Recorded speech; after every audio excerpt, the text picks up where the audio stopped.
Sister made a scene when she found out I was planning my child-free wedding to not invite her bratty kids, who had previously crashed Christmas. My parents sided with her, and other relatives supported me. I never had that special sisterly bond you see in movies or read about in books. Jessica was already 10 years old when I came along, practically a different generation. While she was experiencing her first crushes in high school, I was still playing with dolls. Our parents, like many who have children far apart, seemed to hold a special place in their hearts for their firstborn. Jessica could do no wrong in their eyes, and that pattern continued well into our adult years. When I turned 18 and started college in our hometown, Jessica was getting married to David, a local accountant she'd met at church. I remember her wedding day clearly. She was glowing with happiness, and our parents couldn't stop crying tears of joy. I was just relieved I could live at home while attending college to save money. Little did I know what that decision would cost me. Jessica wasted no time settling into her role as a housewife. Within months of the wedding she announced her pregnancy. "Isn't it wonderful, Robin?" she gushed. "You're going to be an aunt." I smiled and nodded, not realizing this announcement would completely derail my college experience. 3 months after little Tommy was born, Jessica started showing up at our parents' house unannounced. "I just need a break," she'd say, practically throwing Tommy into Mom's arms. "I'll be back in a few hours. Robin's home anyway, she can help." I'd be in my room surrounded by textbooks and notes, when Mom would knock on my door. "Robin, honey, could you watch Tommy while I make dinner?" It became a daily routine. My study time was constantly interrupted by a crying baby and my mother's gentle but persistent request for help. I tried to balance everything, but it was exhausting. Then, just when I thought I had somewhat adjusted to the situation, Jessica dropped another bombshell during Sunday Dare. "We're having another baby," she announced. "Tommy's going to be a big brother."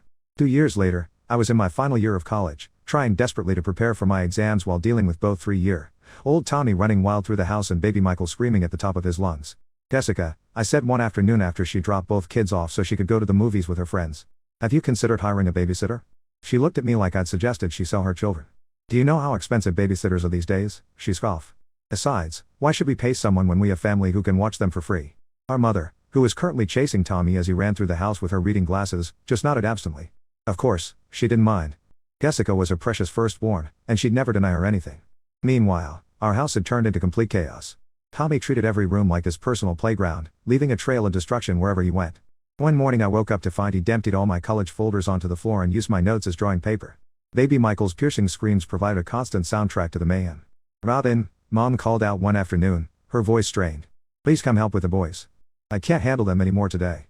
I heard something crash downstairs, followed by Tommy's gleeful giggling. "I can't, Mom," I shouted back through my locked door. "I have finals next week." "They're being selfish," Dad's voice joined the chaos. "These are your nephews. Family helps family." I turned up my music to drown out their voices and the sound of another crash downstairs. My hands were shaking as I highlighted important passages in my textbook. I felt guilty but also knew that if I didn't pass these exams, my whole future would be affected. The next few weeks were tense but I managed to graduate with honors despite the constant disruptions. My first priority after securing a job at Anderson & Associates was finding my own place.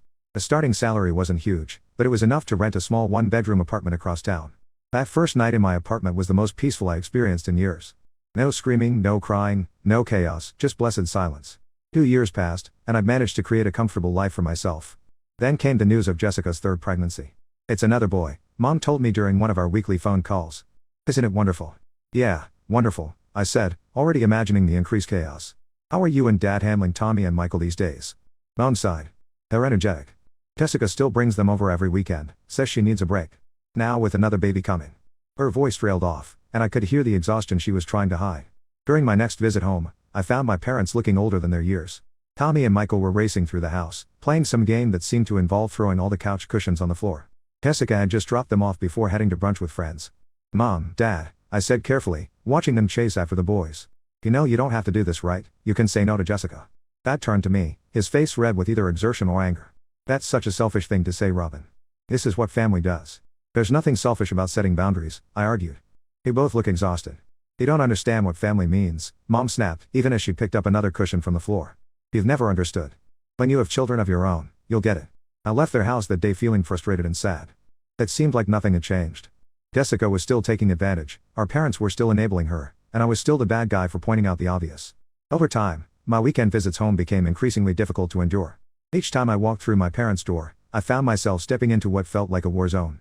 Tommy, now 5 and Michael, 3, had developed a particularly nasty habit of turning meal times into food fights, with 6-month-old Kevin, their youngest brother, usually ending up as their unwilling target. One Sunday lunch was especially horrible. I watched in horror as Tommy loaded his spoon with mashed potatoes and launched it across the table at Michael, who retaliated with a handful of green peas. "Kevin, caught in the crossfire, ended up with baby food dripping down his face, sobbing while his older brothers laughed. I couldn't take it anymore. Enough, I slammed my hand on the table, making everyone jump. Tommy, Michael, get over here right now.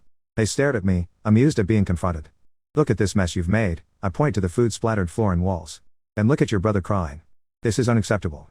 They're going to clean this up now. To everyone's surprise, including my own, they actually started cleaning. Maybe it was the shock of someone finally standing up to them. That's when Jessica burst through the door, returning from her weekly spa appointment.